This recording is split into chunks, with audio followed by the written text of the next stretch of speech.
forest burning with smoke and chaos, trees glowing orange through mist as Roman soldiers vanish into the fog. Spears flying through rain, Roman shields raised in panic, silhouettes of warriors clashing amid storm and mud.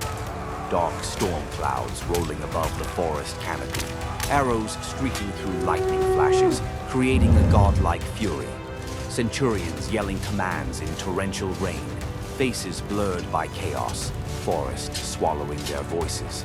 Rain-soaked battlefield with streams of blood mixing into the mud beneath broken Roman armor. Golden Roman eagle standards trembling under heavy storm clouds, wet feathers dulled and dripping. Fragmented Roman lines among dense trees, broken shields scattered across muddy ground, fog heavy and eerie. Wounded soldier crawling through mud reaching for fallen comrade, mist closing around them. Cinematic realism. Torn crimson Roman banners sinking slowly into wet mud, storm winds blowing through shattered spears. Silent fog-covered forest after the storm, no soldiers in sight. Only mist, trees, and haunting stillness. It started long before the first spear was thrown. Rome already ruled most of the known world, from the deserts of North Africa to the gray rivers of Northern Europe. But beyond the Rhine River, a wide river that marked the edge of the Roman Empire, there stretched a wild land the Romans called Germania. To them, it was not a nation. It was a mystery wrapped in fog and forest. Imagine endless woods, no cities, no marble roads, no temples of stone, only pine, wind, and warriors who melted into the trees like ghosts. To Rome, Germania was chaos. To the Germanic tribes who lived there, Rome was a giant that never stopped marching. For years, Roman legions had crossed the Rhine every summer. They built forts, cut roads, and forced the tribes to pay taxes or swear loyalty. When they spoke of peace, they really meant control.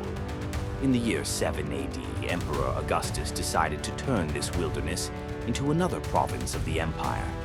He sent a man he trusted, Publius Quintilius Varus, a seasoned Roman governor known for bringing order to troubled lands. Varus was calm, educated, and believed that Roman law could civilize anyone. He brought judges, clerks, and tax collectors, convinced that even these wild tribes would one day thank Rome for teaching them peace.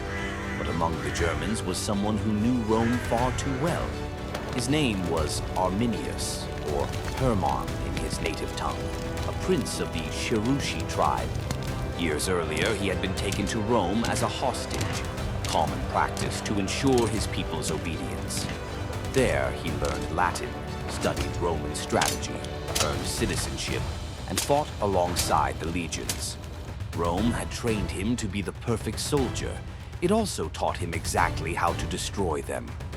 When Arminius returned home, he found his homeland slowly disappearing under Roman boots. Roman patrols marched through his forests. Roman laws replaced his people's customs. Tribes began turning against one another.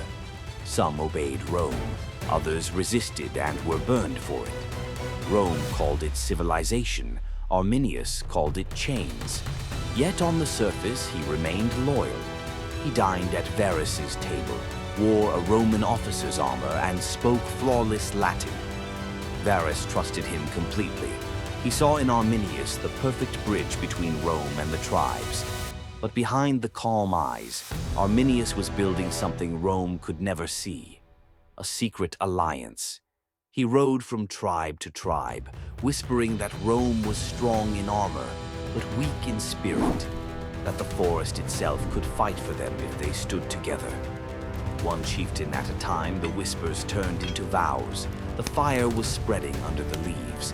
By the summer of 9 AD, the trap was ready. A small rebellion was staged far to the east, bait for Varus to chase. Arminius, still pretending to be his loyal scout, advised the governor to march through a shortcut known as the Teutoburg Forest, a dense maze of trees and swamps no Roman army had ever entered. Varus agreed. To him, it was just another mission to enforce order. To Arminius, it was destiny. And somewhere among those silent pines, history waited with its blade drawn. The summer of the year 9th AD, the Roman army was on the move again. 3 legions, the 17th, 18th, and 19th, marched east under the command of Governor Publius Quintilius Varus. Nearly 20,000 soldiers, plus thousands of camp followers, slaves, traders, and wagons loaded with supplies. It was not a small expedition. It was an army that believed no one could touch it. They left their strongholds near the Rhine River, heading toward what Varus believed was a local uprising. Arminius, his trusted German ally, rode at his side, calm, loyal, and always ready with advice. He spoke of a shortcut, a safe path through the heart of Germania that would save days of marching. The shortcut was the Teutoburg Forest, a dense green ocean stretching between low hills and marshes. At first, the road was wide and firm. Roman engineers had built bridges and cleared trees in past campaigns. The soldiers joked, sang, and marched in perfect rhythm, shields shining under the gray northern sun. But as the column moved deeper into the woods, the sky began to change. The air grew thick and cold. The light dimmed even though it was midday. The trees stood close together, their branches interlocking like prison bars. The road narrowed, then it turned to mud. Wagons groaned, horses slipped, rain began to fall. A slow, chilling drizzle that soaked through every cloak. Still, Varus pushed forward.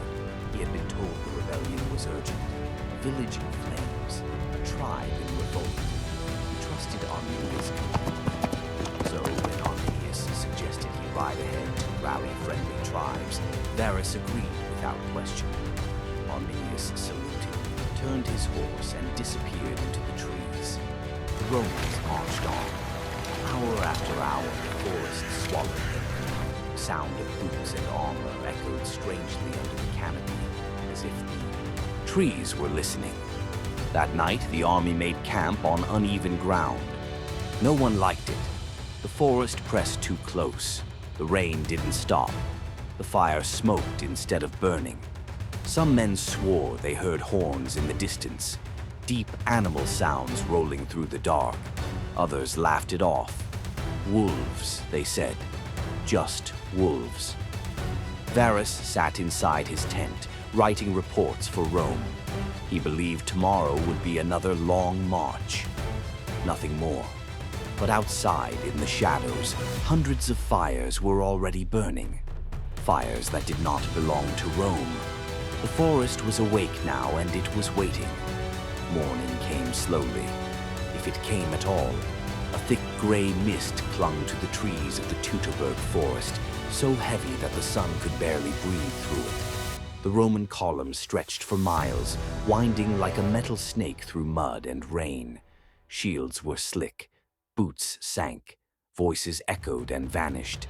Varus rode near the front, calm but tired. He trusted the day would be routine. Another hard march, maybe some scattered resistance. Behind him, the banners of the 17th Legion dragged wet in the air. Then somewhere in the fog came the first sound. A short, deep blast. A horn, not Roman. Another answered it, then another, from every side. Before anyone could react, javelins rained down from the trees. They came out of nowhere, from above, from the shadows, from the green itself. Shields rose, horses panicked. A centurion shouted for his men to form up, but there was no room, no space to build the famous Roman wall of shields. The path was too narrow, the forest too close. They were trapped in a tunnel of trees. The ambush had begun. From the ridge to the right, Germanic warriors surged out, barefoot, painted, their long hair tied back, faces streaked with mud and lime. They vanished between the trunks, then appeared again in another place, striking and disappearing like ghosts. They knew every inch of this forest, every hollow, every stream, every piece of ground that could swallow a man whole. Varus tried to regain control. Close ranks, keep moving, "Don't stop." But his words drowned under the chaos. The wagons jammed, horses reared. There was no pressure. Still, the Romans fought. Trained to obey, even in hell, they lifted shields and formed small clusters. Fighting back against enemies they could barely see. Arrows and spears thudded into wood and flesh alike.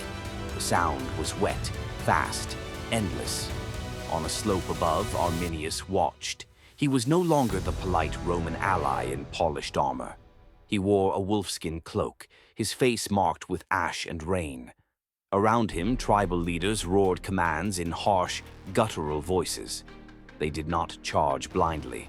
They struck with precision, exactly where the column was weakest. It was strategy born from years of learning Rome's own playbook. By midday, hundreds of Romans were dead. The rest stumbled forward, dragging their wounded, trying to escape the trees that seemed to close behind them. The rain turned the forest floor to a river of mud and blood. Every mile felt like a battle of its own. When night fell, they built a makeshift camp on high ground, wet, frightened, and silent. No one sang, no one slept. They did not yet know it, but the forest would not let them leave. This was no rebellion. It was an execution, one that had just begun. The second day, the rain did not stop. It thickened.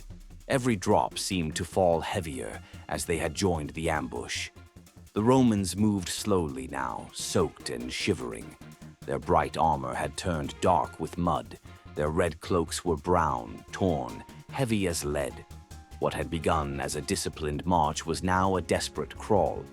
The forest was endless. Every hill looked the same. Every tree was another wall. Varus ordered scouts forward, but none returned. He began to realize what he had refused to believe. Arminius was gone, and the forest belonged to him. Along the march, the Germanic warriors struck again. Never from the same place twice. They attacked from ridges, from behind fallen logs, from clouds of mist.